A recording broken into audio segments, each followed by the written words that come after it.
Sveiki prisijungę prie Valstybinės mokesčių inspekcijos YouTube kanalo. Pristatysiu informaciją apie mokesčių apskaičiavimo ir perskaičiavimo bei deklaracijų pateikimo senatį. Tai yra, už kiek metų skaičiuojant atgal galima apskaičiuoti ar perskaičiuoti mokesčius bei pateikti ar patikslinti deklaracijas. Bendrasis mokesčio apskaičiavimo ar perskaičiavimo senaties terminas yra einamieji ir prieš juos einantys 3 kalendoriniai metai. Tačiau yra numatyti ir išimtiniai atvejai, kai taikomi ilgesni senaties terminai. Tai einamieji ir 5 bei einamieji ir 10 praėjusių kalendorinių metų. Taip pat mokesčio administravimo įstatyme yra numatyti ir kiti senaties terminai. Plačiau aptarsiu skirtingų senaties terminų taikymo atvejus bei pateiksiu jų taikymo praktinius pavyzdžius. Mokesčių mokėtojas ir mokesčių administratorius mokesčius, pavyzdžiui, pridėtinės vertės, pelno, nekilnojamo turto, žemės mokesčius ir kitus Valstybinės mokesčių inspekcijos administruojamus deklaruojamus mokesčius apskaičiuoti ar perskaičiuoti gali ne daugiau kaip už einamuosius ir 3 praėjusius kalendorinius metus, skaičiuojant atgal nuo sausio 1 dienos tų metų, kuriais pradedama mokestį apskaičiuoti ar perskaičiuoti. Tais atvejais, kai gali būti taikomi keli skirtingų dydžių senaties terminai, taikomas tas mokesčio apskaičiavimo ar perskaičiavimo senaties terminas, kuris yra didesnis. Tai taikoma ir muitinės administruojamiems mokesčiams, išskyrus muitus. Pateiksiu einamųjų ir 3 praėjusių kalendorinių metų mokesčio perskaičiavimo senaties termino taikymo pavyzdį.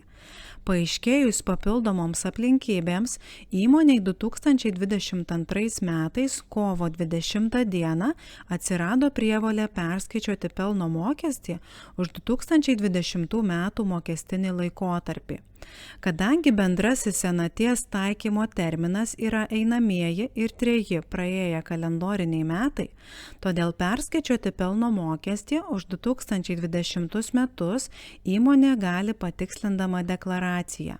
Taip pat pateikto pavyzdžio atveju pelno mokestis galėtų būti perskaičiuojamas ir už 2021 bei 2019 metų mokestinį laikotarpį.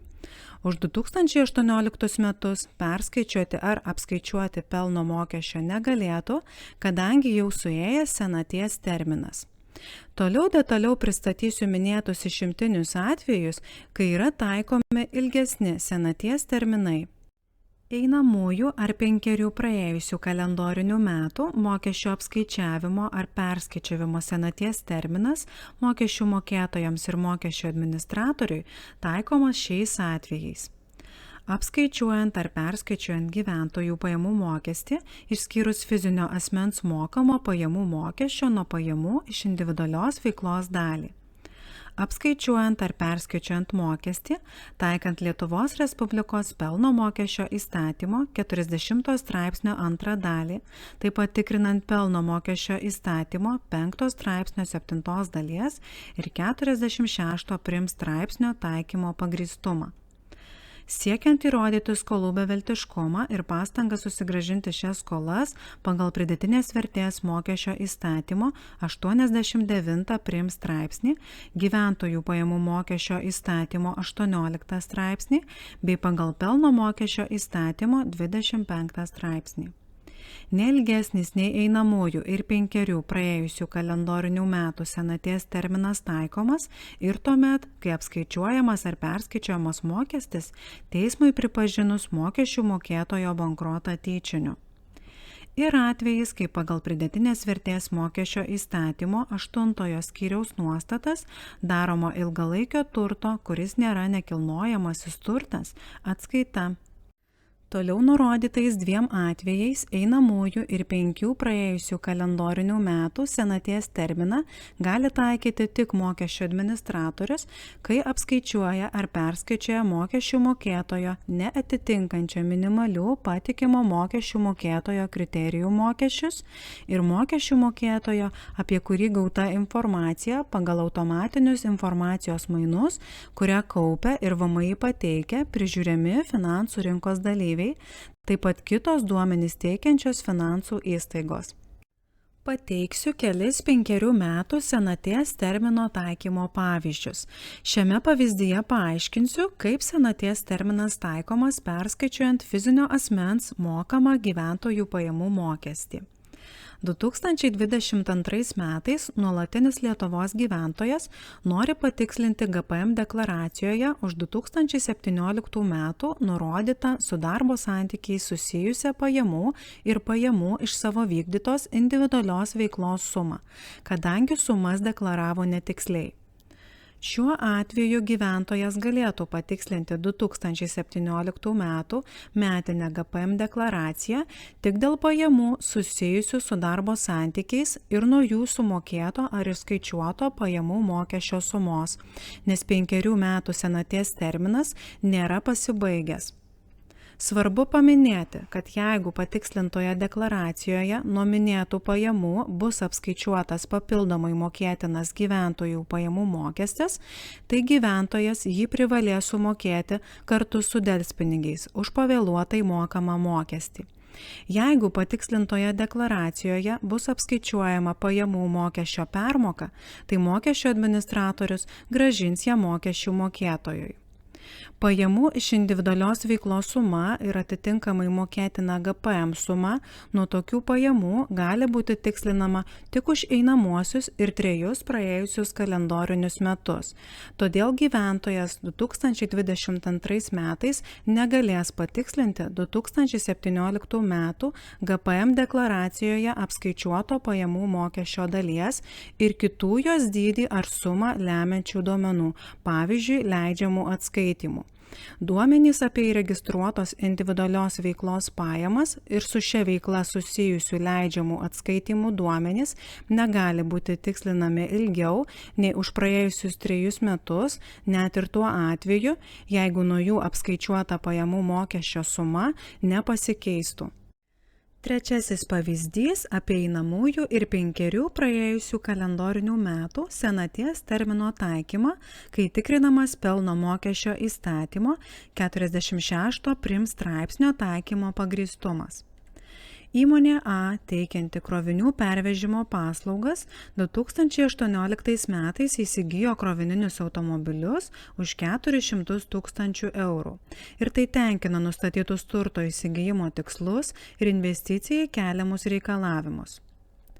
Pagal pelno mokesčio įstatymo 46 prim straipsnį mokesčių mokėtojo mokestinio laikotarpio apmokestinamasis pelnas gali būti sumažinamas ne daugiau kaip 50% apskaičiuoto apmokestinamojo pelno sumos. 2018 metais įmonės A apmokestinamasis pelnas buvo 600 000 eurų. Ir apskaičiuodama apmokestinamąjį pelną, įmonė A jį mažino 400 000 eurų suma. 2022 metais mokesčių administratorius atlikdamas mokestinį patikrinimą nustatė, kad apmokestinamasis pelnas buvo sumažintas didesne nei 50% suma. Mokesčių administratorius mokestinio patikrinimo išvadose nurodė, kad įmonė A turi patikslinti pelno mokesčio deklaraciją už 2018 metus ir apmokestinamojo pelno mokesčio dydį iš 200 000 eurų patikslinti į 300 000 eurų. Kadangi šiuo atveju taikomas senaties termino laikotarpis yra einamieji ir 5 praėję kalendoriniai metai, tai įmonė A už 2018 metus turi patikslinti pelno mokesčio deklaraciją. Jeigu patikslinus deklaraciją bus apskaičiuota papildoma mokėtina pelno mokesčio suma, tai įmonė A turės ją sumokėti kartu su delspinigiais už pavėluotai mokamą mokestį. Dar vienas einamųjų ir 5 praėjusių kalendorinių metų senaties termino taikymo pavyzdys, kai siekiama įrodyti skolų beviltiškumą ir pastangą susigrąžinti šias skolas. Įmonė A, PVM mokėtoja, 2017 metais pardavė prekes įmoniai B, PVM mokėtojai, kuri už prekes neatsiskaitė. 2022 metais įsigaliojo teismo nutartis dėl bankroto įmonei B iškėlimo. Įmonė A, norėdama pripažinti skolą beviltišką ir patikslinti pardavimo PVM sumą, turi išrašyti laisvos formos apskaitos dokumentą įmonei B, bei pateikti patikslintą PVM deklaraciją.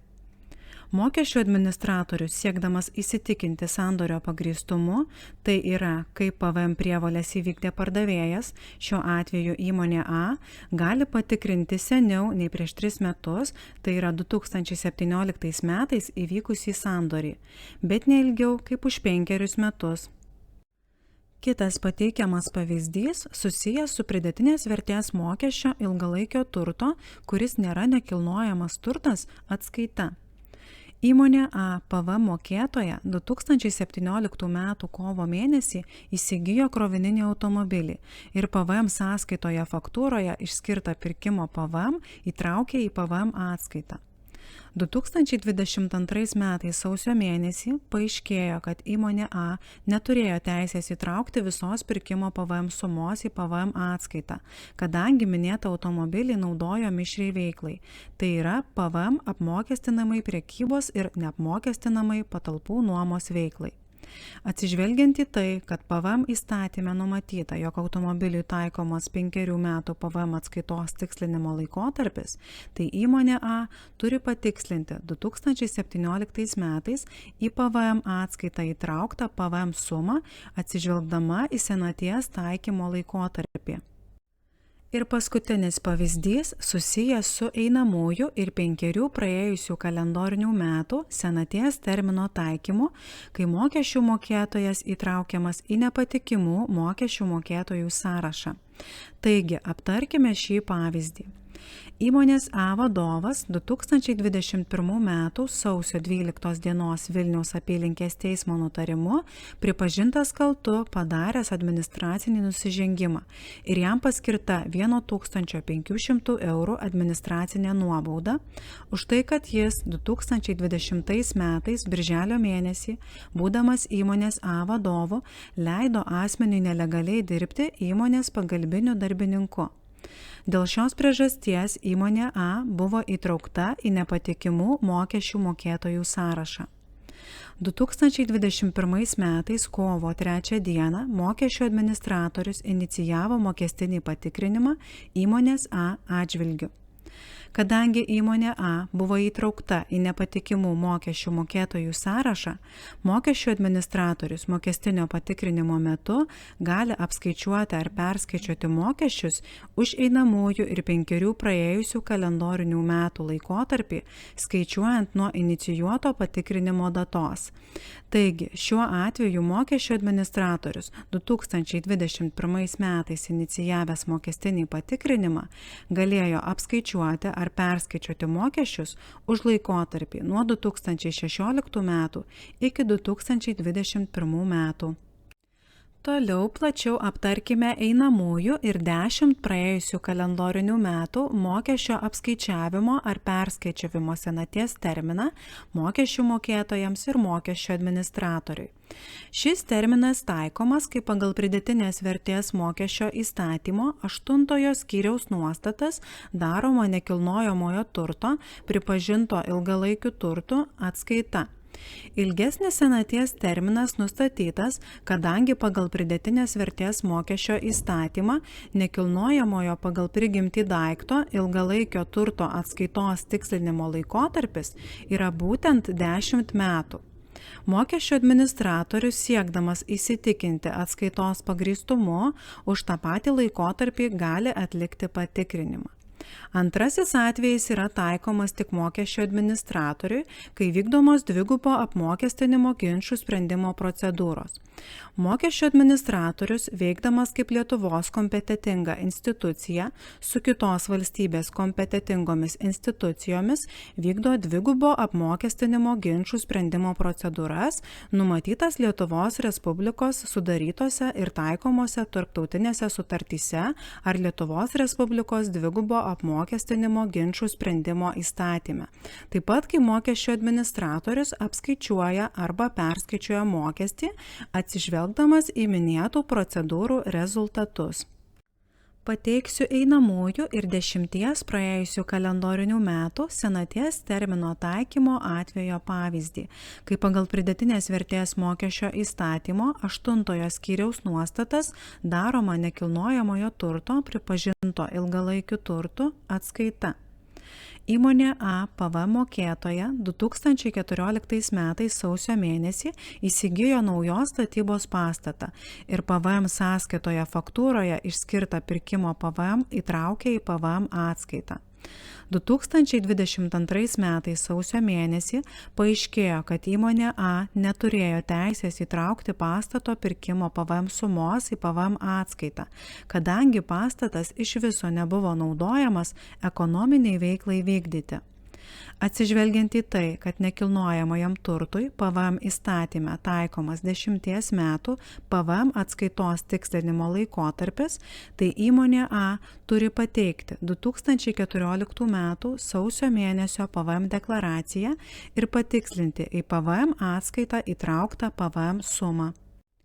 Yra numatyti ir kiti mokesčio apskaičiavimo ir perskaičiavimo senaties termino taikymo atvejai, kuriuos gali taikyti tik mokesčių administratorius. Tai atvejai, kai baudžiamojoje byloje būtina nustatyti padarytą žalą valstybei ir nėra pasibaigę baudžiamajame kodekse nustatyti apkaltinamojo nuosprendžio priėmimo senaties terminai. Tokia pati nuostata taikoma apskaičiuojant ar perskaičiuojant ir muitinės administruojamus mokesčius, išskyrus muitus. Vykdant dvigubo apmokestinimo ginčų sprendimo procedūras, kai įgyvendinamas galutinis sprendimas. Jeigu mokestis turėtų būti apskaičiuojamas ar perskaičiuojamas už ilgesnį nei einamųjų ir 10 praėjusių kalendorinių metų terminą, tokiu atveju taikomo specialaus įstatymo reguliuojančio šiuos santykius dvigubo apmokestinimo ginčų sprendimo įstatymo nuostatos ir neatsižvelgiama į Lietuvos Respublikos mokesčių įstatymuose nustatytus senaties terminus. Taip pat, kai atliekamas pakartotinis mokesčių mokėtojo patikrinimas, mokesčių administratorius mokesčio negali apskaičiuoti už ilgesnį laikotarpį negu pirminio patikrinimo metu. Pakartotinio patikrinimo metu gali būti tikrinamas tik tas laikotarpis, kuris buvo tikrintas pirminio patikrinimo metu, arba tik dalis pirminio patikrinimo metu tikrinto laikotarpio. Šiuo atveju apribojimas, kad mokestis gali būti apskaičiuojamas ar perskaičiuojamas ne daugiau kaip už einamuosius ir 3 praėjusius kalendorinius metus, netaikomas. Ir kai mokesčių mokėtojas pateikia arba patikslina mokesčio deklaraciją, likus mažiau kaip 90 dienų iki einamųjų ir 3 praėjusių metų mokesčio apskaičiavimo ar perskaičiavimo senaties termino pabaigos. Tokiu atveju mokesčio administratorius gali patikrinti tokioje deklaracijoje deklaruoto mokesčio apskaičiavimo teisingumą ir mokestį perskaičiuoti neatsižvelgdamas į einamųjų ir 3 praėjusių kalendorinių metų senaties terminą, jeigu patikrinimą mokesčio administratorius pradeda ne vėliau, kaip per 90 dienų nuo šios deklaracijos pateikimo dienos. Pateiksiu kelis praktinius pavyzdžius. Pirminis mokesčių mokėtojo mokesčių apskaičiavimo ir sumokėjimo teisingumo patikrinimas buvo atliktas 2020 metais, o pradėtas tų pačių metų rugsėjo 1 dieną. Patikrinimo metu buvo tikrintas visų mokesčių mokėtojo privalomų mokėti mokesčių apskaičiavimo ir sumokėjimo teisingumas už 2017-2019 metus. Mokesčių administratorius 2022 metais, atlikdamas pakartotinį patikrinimą, turi teisę tikrinti mokesčių apskaičiavimo ir sumokėjimo teisingumą ir apskaičiuoti mokestį to laikotarpio, kuris buvo tikrintas pirminio patikrinimo metu. Tai yra 2017-2019 metų, arba tik dėl dalies pirminio patikrinimo metu tikrinto laikotarpio, pavyzdžiui 2017-2018 metų, priklausomai nuo priežasčių, dėl ko atliekamas pakartotinis patikrinimas. Ir kitas pavyzdys, kai mokesčių mokėtojas pateikia deklaraciją likus mažiau nei 90 dienų iki numatyto senaties termino pabaigos. Mokesčių mokėtojas 2021 m. lapkričio 30 d. pateikė patikslintą gyventojų pajamų mokesčio deklaraciją, kurioje perskaičiavo gyventojų pajamų mokestį nuo pajamų iš individualios veiklos už 2018 mokestinius metus. Kadangi patikslinta deklaracija buvo pateikta likus mažiau nei 90 dienų iki mokesčio apskaičiavimo, perskaičiavimo senaties termino pabaigos, kuri buvo 2021 m. gruodžio 31 d., tai šiuo atveju mokestinį patikrinimą dėl deklaruoto mokesčio perskaičiavimo teisingumo pagrįstumo mokesčio administratorius gali inicijuoti iki 2022 m. vasario 28 dienos. Visą aktualią informaciją mokesčių klausimais galite rasti pasinaudoję šiais būdais. Ačiū už dėmesį.